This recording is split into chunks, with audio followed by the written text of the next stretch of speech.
Hey, this is Sky. Welcome to my YouTube channel. Go check out my website at skysworld.com if you want life coaching or mentoring. Let's talk about self-sabotage. A lot of people are experts in the art of self-sabotage. They're really good at it. You may be sabotaging yourself in ways that you don't really even realize it. Let's talk about the messages that we put out to the universe. You have to be careful of what you say. You've heard that before. The reason why you have to be careful of what you say, because everything that you say, every word that comes out of your mouth, in fact, every thought that comes out of your head, goes into the universe, physically goes out into the universe. And there is an energy of the universe, you can call it God, you can call it whatever you want, that listens to those thoughts and those words that you speak and think. You've got to be careful of what you think and what you say. The stuff you talk about, the stuff you think about, may set certain forces in motion for you. So a lot of people, they beg and they pray to their imaginary God for favors. You may do this every night. Pray for love, pray for marriage, pray for money, pray for wealth, pray for a job. You beg and beg and beg like kids at Santa Claus's lap at the mall for gifts.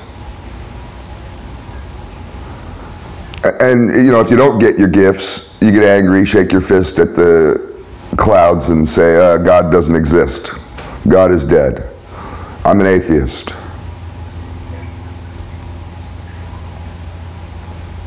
There's some people that pray for victory every single day. They beg for it and plead for it.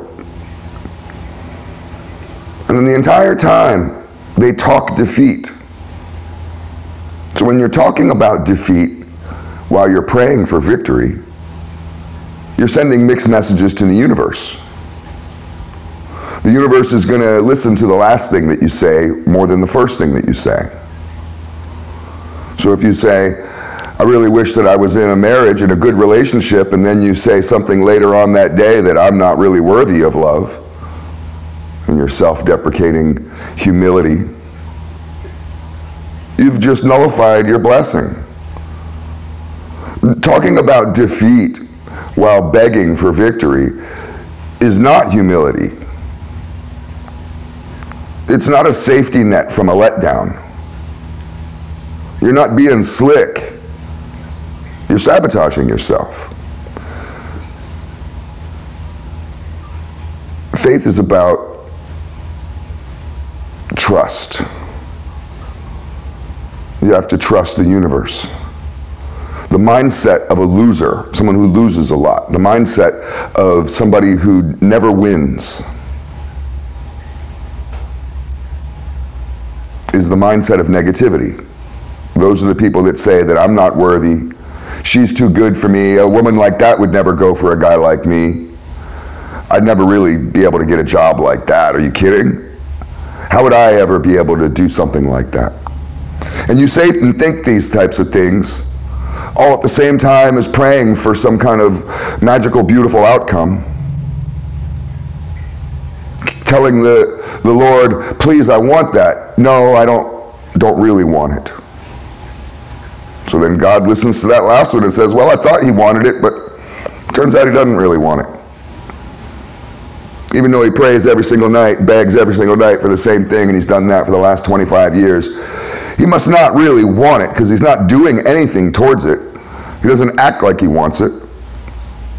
He doesn't even believe that he deserves it. So why would the universe provide you with what you ask for? Or maybe it does.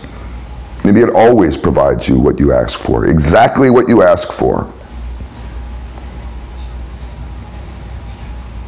And you have to be careful what you ask for. Because you may be secretly asking for loneliness. You may be asking for poverty. You may have to change your beliefs because you're sending constant negative messages. I was talking with a guy the other day who very much wants to be successful and wealthy. Nothing wrong with wanting to be wealthy. Depends on what you do with that wealth. but he does nothing towards becoming wealthy, working at your job 8 hours a day, showing up to work diligently, most likely won't get you wealthy. In order to be rich, you may have to take some risks. You may have to think about individuality and start your own business. But here's a guy who constantly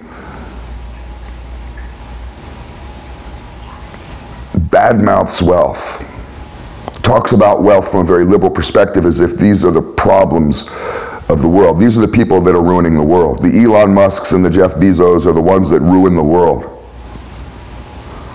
In fact, it's all rich boys, a bunch of silver spoon brats, don't know what real struggle is.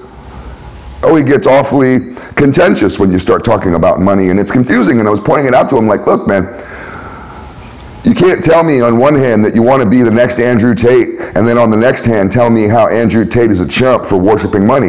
You have to choose which side of the tracks you're on. Do you want to be rich or do you want to be poor? If you want to be rich, you're going to have to send that message to the universe constantly, constantly, constantly, and the universe will start to provide for you. You're going to have to wake up every day with this mission at hand and to believe it, to truly believe it, that I'm not going to be rich someday. I am already rich. And you believe that in your heart of hearts. Every single day, and you do things towards it every single day. But if all you're doing towards it is begging for favors and then talking to your friends and talking to your family in this negative way, directly against what you're asking for, it's like the guy who wishes that he was in a relationship, the guy who's desperately lonely, but then he sits around and badmouths women. Like all you incels. It's the most confusing thing. These incels are the most lonely guys in the world, and what would save them from being incel? What would save them from their torture? A woman, right? A woman to love them, the perfect woman, their dream girl. And what do? Oh, they don't go out and try to find her, because she doesn't exist in their mind. They're determined that she doesn't exist, that all women are trash. They hate women, it feels like, and these guys are so desperately lonely, they cry themselves to sleep as they jack off, and they desperately want love. It's so confusing. The universe doesn't understand you. I don't understand you. Nobody does. I'm supposed to be sympathetic to the incels. I was told I should be more sympathetic to the incels. Why? You send mixed messages to everyone. Choose a message. Do you hate women?